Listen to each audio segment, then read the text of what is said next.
अब यहाँ पर हम बात करेंगे सिलेक्शन के बारे में। सिलेक्शन को स्टार्ट करने से पहले हम यहाँ पर टी पॉट को लेंगे और टी पॉट को क्रिएट करेंगे। ये फर्स्ट टी पॉट मैंने क्रिएट किया और ये सेकंड टी पॉट मैंने क्रिएट किया। सेकंड टी पॉट को क्रिएट करने के बाद अगर हम चाहते हैं कि इसको हम डिफरेंट कलर्स के अंदर शो करें तो इस तरीके से हम नेम एंड कलर के अंदर या मॉडिफाई पैनल के में आने के बाद टी पॉट को सिलेक्ट करके यहाँ से हम इजीली कलर चेंज कर सकते हैं। टी पोर्ट में आने के बाद हम दोबारा से टी पोर्ट को क्रिएट करके इसका भी एक डिफरेंट कलर हम चूज़ करेंगे और इस तरीके से एक और टी पोर्ट बनाएंगे, क्रिएट करेंगे और इसे भी हम डिफरेंट कलर देंगे।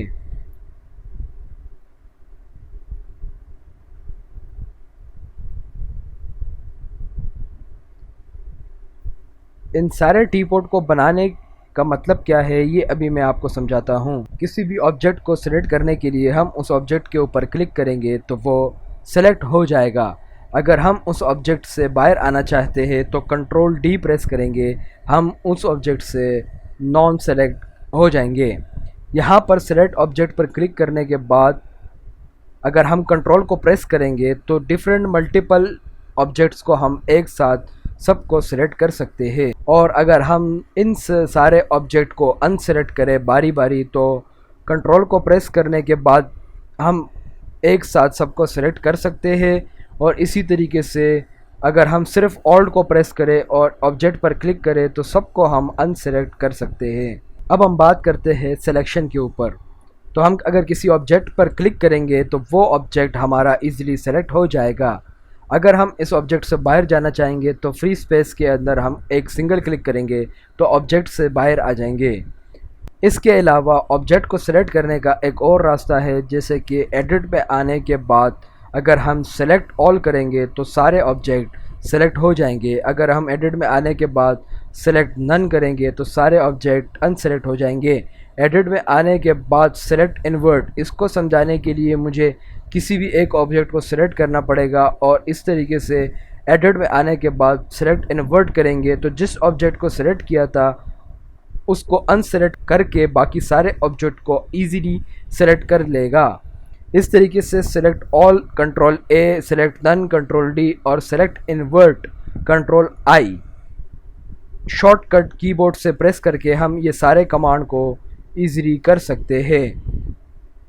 वो किस तरीके से कि control A all select, control D none select, किसी भी एक ऑब्जेक्ट पर क्लिक करने के बाद कंट्रोल आई सेलेक्ट इन्वर्ट।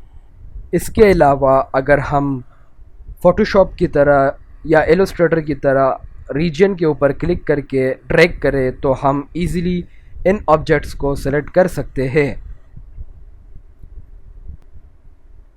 जब हम ड्रैग करके किसी भी रीजन को सेलेक्ट करेंगे तो उस रीजन के अंदर आने वाले ऑब्जेक्ट्स ही सिलेक्ट होंगे, बाकी ऑब्जेक्ट्स को ये अनसेलेक्ट करके रख देगा। और किसी भी रीजन को अगर हम ड्रैग करके ऑब्जेक्ट को सिलेक्ट करते हैं तो इसके ऊपर भी हम इजीली ऑल्ट और कंट्रोल के जो कॉन्सेप्ट था वो हम अप्लाई कर सकते हैं। फॉर एग्जांपल मैंने इस रीजन को सिलेक्ट करके इतने ऑब्जेक्ट्स को सिलेक्ट किया तो ये सिलेक्ट हो गया। अगर मैं कंट्रोल प्रेस करके रख दूं और इस वाली रीजन के ऊपर क्लिक करके ड्रैग करूं और इन ऑब्जेक्ट्स को सिलेक्ट करूं तो ये प्रीवियस वाले ऑब्जेक्ट के साथ साथ नेक्स्ट ऑब्जेक्ट को भी सिलेक्ट कर लेगा। बिल्कुल इसी तरीके से अगर मैं कंट्रोल को छोड़ूं और ऑल्ट को प्रेस करके ड्रैग करके इन ऑब्जेक्ट्स के ऊपर लाऊं तो ये इनको अनसेलेक्ट कर देगा। और बिल्कुल इसी तरीके से ऑल्ट को प्रेस करके अगर मैं इनके ऊपर लाऊं तो ये इन्हें भी नॉन सेलेक्ट। अब सेलेक्ट ऑप्शन के अंदर हम मज़ीद बढ़ेंगे और देखेंगे कि इसके अंदर और कितने पॉसिबिलिटीज़ हमारे पास अवेलेबल है। अगर मैं यहाँ पर रीजन पर क्लिक करके ड्रैग करूँ तो ये इस रीजन के अंदर जितने भी ऑब्जेक्ट्स आएंगे उन सब को सेलेक्ट कर लेगा। अगर मैं यहाँ पर आऊँ और ये विंडो या क्रॉसिंग के बटन पर क्लिक करूँ और उसके बाद मैं रीजन पर क्लिक करके ड्रैग करूँ तो ये जितने भी ऑब्जेक्ट इसके अंदर आधे आधे आएंगे ये सेलेक्ट नहीं करेगा। जितने ऑब्जेक्ट इस रीजन के अंदर आएंगे सिर्फ उन्हीं को ये सेलेक्ट करके आपको शो कर देगा। अगर फॉर एग्जांपल मैं यहाँ पर आऊँ और इससे सेलेक्ट करूँ तो ये ओनली 2 टी पॉट्स को सेलेक्ट करके आपको दे देगा। बिल्कुल अगर इससे मैं चेक हटा लूँ और उसके बाद मैं सेलेक्ट करूँ, तो अगर किसी भी ऑब्जेक्ट को ये सिलेक्शन ग्रिड टच करेगा वो सारे ऑब्जेक्ट सेलेक्ट हो जाएंगे। इसके बाद हमारे पास यहाँ पर रेक्टेंगुलर सिलेक्शन रीजन अवेलेबल है। इस पर अगर हम क्लिक करके रखें और नीचे की तरफ देखें तो ये हमें एक विंडो ओपन करके दे देगा। ये बिल्कुल इसी तरीके से होगा जैसे कि फ़ोटोशॉप के अंदर डिफरेंट तरीके से आप सिलेक्शन करते हैं। अगर मैं यहाँ पर सर्कल को ऐड कर दूँ तो यहाँ पर ये रीजन के अंदर जब मैं ड्रैग करूँगा तो ये सर्कल को शो करेगा।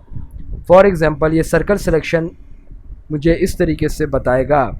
अगर मैं इस पर क्लिक करके सर्कल के बाद तीसरे नंबर पर फेंस सिलेक्शन जो है ये अगर मैं ले लूँ तो ये किस तरीके से काम करेगा कि ये बिल्कुल पेन टूल के हिसाब से काम करेगा कि क्लिक करके आप डिफरेंट जगह को अपनी मर्ज़ी से लेकर यहाँ पर जब आप फाइनल पॉइंट पे आओगे तो डबल क्लिक करोगे और ये इन्हीं ऑब्जेक्ट्स को सेलेक्ट करके आपको दे देगा। इसके बाद मैं यहाँ पर लासो रीजन मोड को लूँगा और एक्टिव कर दूँगा। लासो रीजन मोड किस तरीके से काम करेगा कि ये रफली एक लाइंस को आपको ट्रैक जब आप करोगे तो ये आपको इस तरीके से लेकर जाकर इन सारे ऑब्जेक्ट को सेलेक्ट करके दे देगा।